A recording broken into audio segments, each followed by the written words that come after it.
Hi, I'm Monica. When you leave school, there are lots of changes to deal with. This is one of those big life stages people talk about. It's sometimes called the transition. Transition planning aims to make sure that young people with disabilities have the same opportunities as everyone else and can work towards their ambitions and goals. Like me, some people decide to move to college or university after school. It can be exciting but challenging time when your choices and responsibilities increase and you get to join a huge and exciting group of people called the students. Although everyone needs a hand to get things sorted, some people with disabilities have additional things that they need to arrange when they're going to college or university.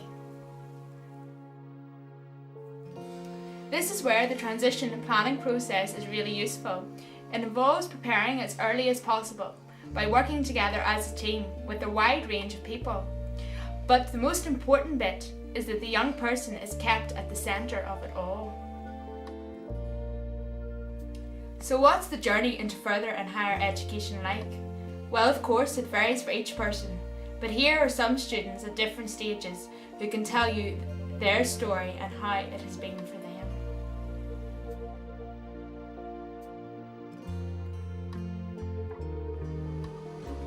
Hello, my name is Paul Courtney. I'm a 17-year-old who is studying at the Newry SRC. I first started the Newry SRC in September 2007, doing a first diploma in media studies. When I finished that year, I then went on to complete a national diploma in media studies, which I'm still studying. The feelings that I had when I was leaving my previous school, which was marked, were both happy feelings and both sad. The sad feelings that I had was the people I grew up with from that school year I was being no longer with after the 5 years. On the other hand, the happy feelings that I had was that coming to the SRC it was going to give me more independence. I was closer to home and less hours for classes.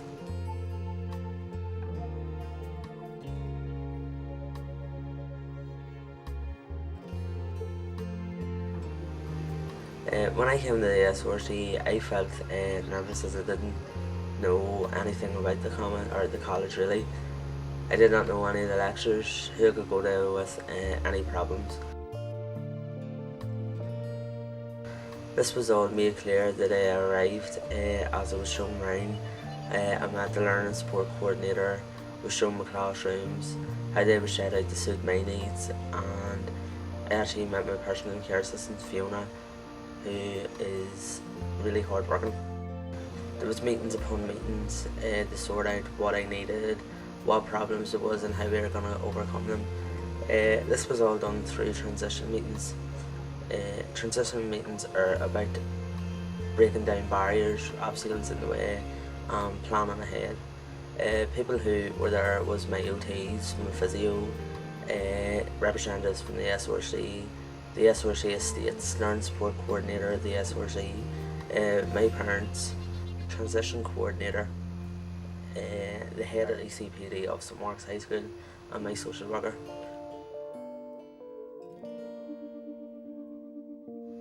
The transition meetings were very well planned out, as it gave everyone a chance to say what they think's best for me, but overall it gave me the power to say what it is, because after all nobody knows what's better for me but me. I'm due to leave Newry SRC in June 2010 to then undertake more studies at the University also to study youth work. Youth work has always been something that I wanted to do from I started with my local youth club called the Three West Community Centre.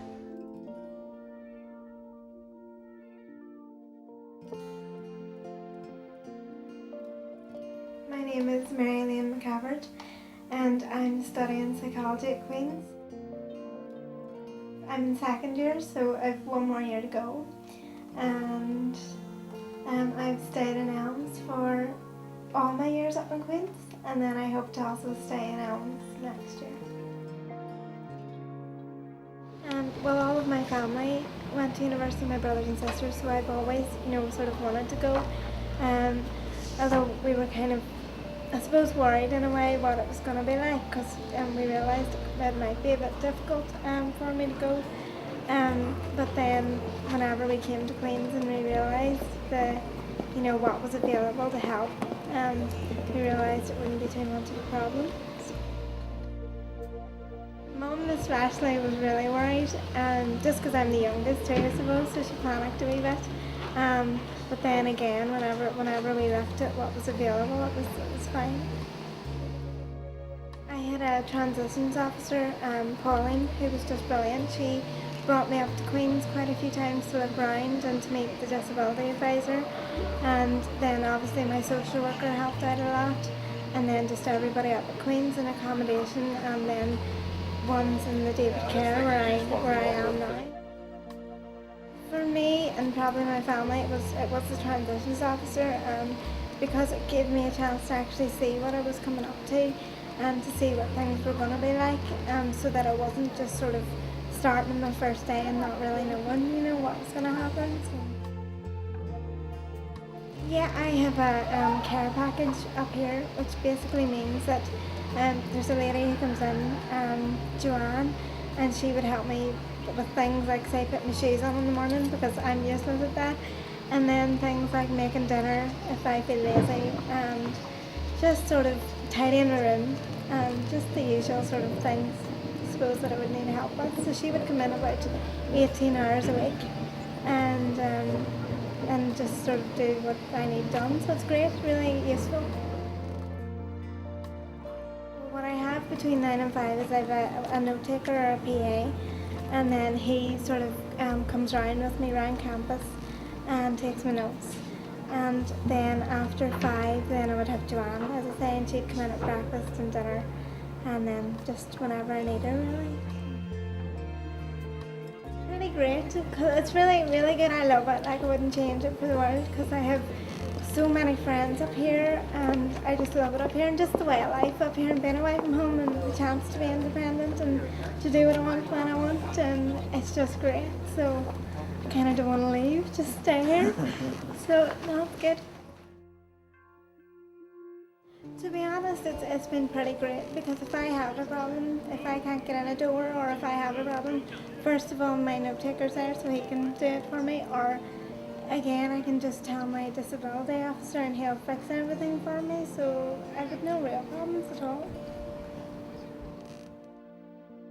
The fact that I actually get a chance to get a degree and to do a job that I actually want to do, and to be independent and just sort of do what everybody else does, and just sort of make no difference. And then also the fact, obviously, the chance to make friends and have a bit of fun and enjoy the whole student experience. So, yeah, that's kind of it. To be honest, I think I'm exceptionally lucky, because I don't actually have any challenges. Probably the main thing, without the care, the care package of a lady coming in every day, I would find it a lot harder, because she's a great support, because it just means that I can be more organised and I don't get as tired. But apart from that, I think, the main challenges is the same challenges as every student has, and that's actually having to revise and sit down and do things, but that's it, No. Absolutely. And I'm not just saying that either, just there's nothing, everything's been really great, and everyone's been lovely, so yeah.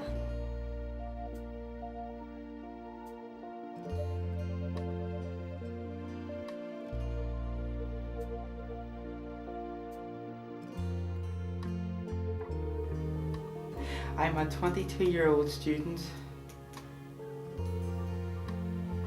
I took a gap year after my A-levels and decided that I'd like to go to university. I'm studying computer science in Korean. I'm a very outgoing and social person.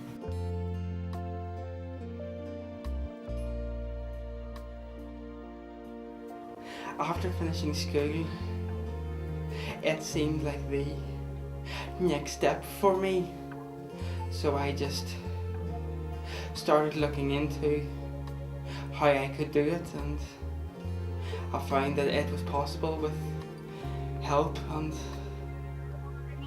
I've ended up going to university.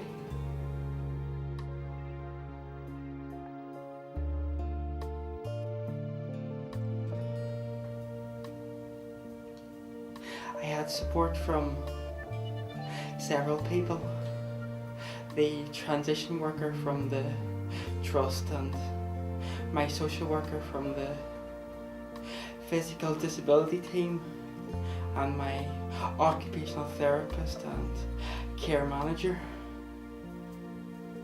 I met with them and they talked about things like staying in accommodation and sorting out the care package that I needed.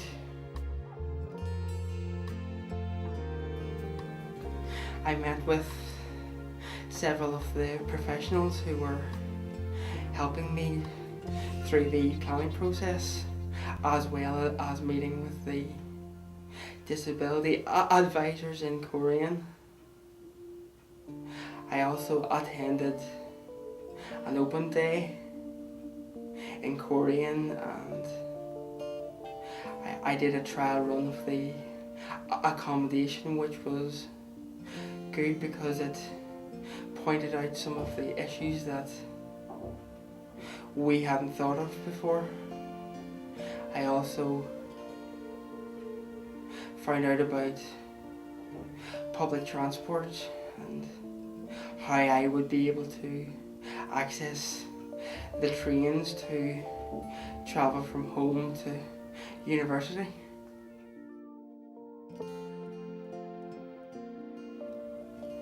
One of the challenges was finding the opportunity to socialise with other students. Most of the clubs were sports clubs, and even though I couldn't take part in their training, I was able to join the club and get to know the other students and join in on their social activities.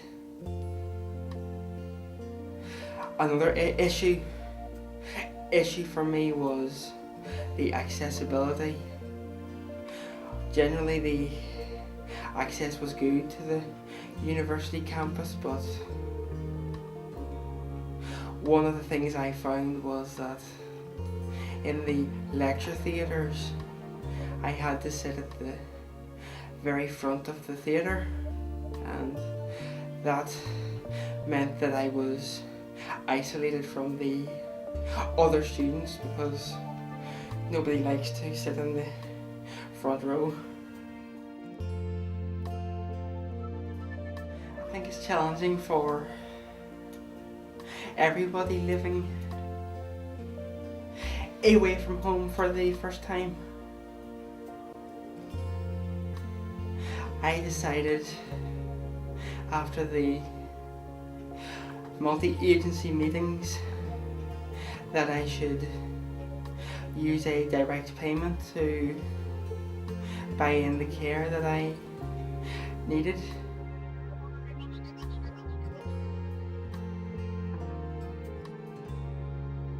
I think this has really increased the flexibility I have over my care arrangements.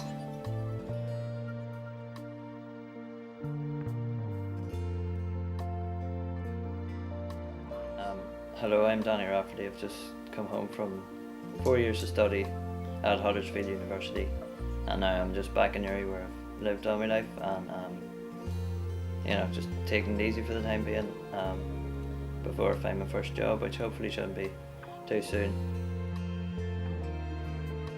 Well, from an earlier stage when you do your careers stuff and everything in secondary school, I had an idea of the kind of area I'd want to go into, and maybe taking it as far as I could academically. But it only really became a reality when at the end of technical college, before I went to university, when everyone else was filling out the UCAS forms and things, I got the same idea to pursue it and see what would come out of me wanting to go to university.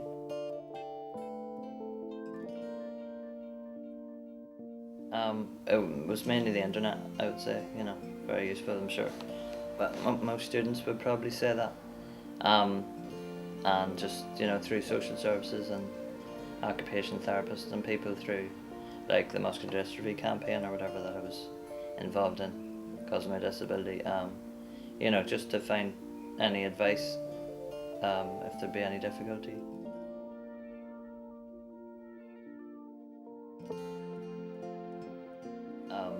I'd imagine at the beginning, you know, the idea of the undertaking of it and just the fact that I'd be, you know, gone for a while, probably seemed a bit strange. But the fact that I was very, you know, committed to it and very enthusiastic, you know, it didn't seem too much of a hassle to my mother or whatever, and the fact that, you know, it was something I definitely wanted to do, so.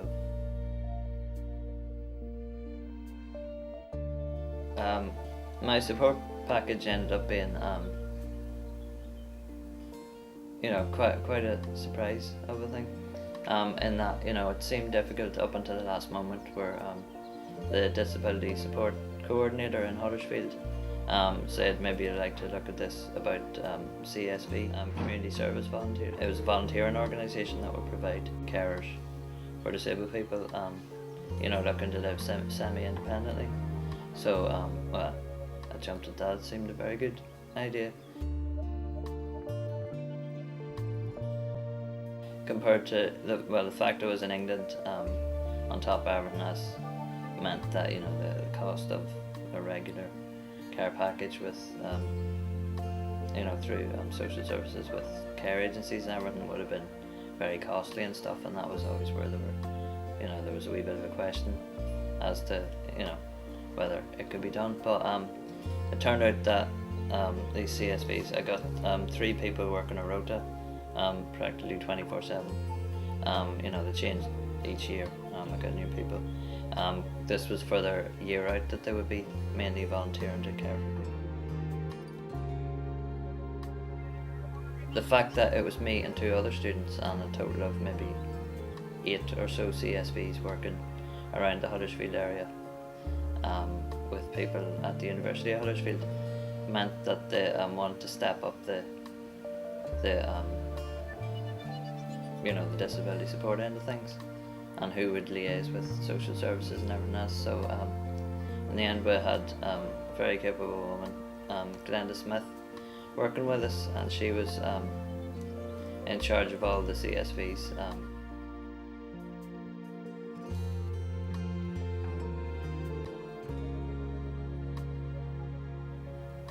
You know, just be willing to support them and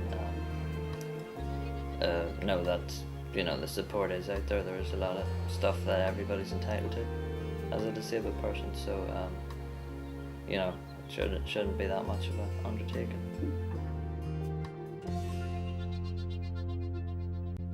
You know, I don't know if I'd be a political commentator or anything like that, but you know, it's nice to have that. And I'd maybe do see myself in future being a lecturer on video games, maybe.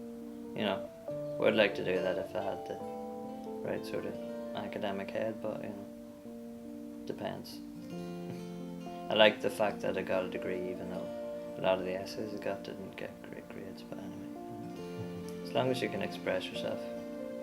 But yeah, I've come back full circle. You know, I've studied politics, but I would probably like to work for a newspaper.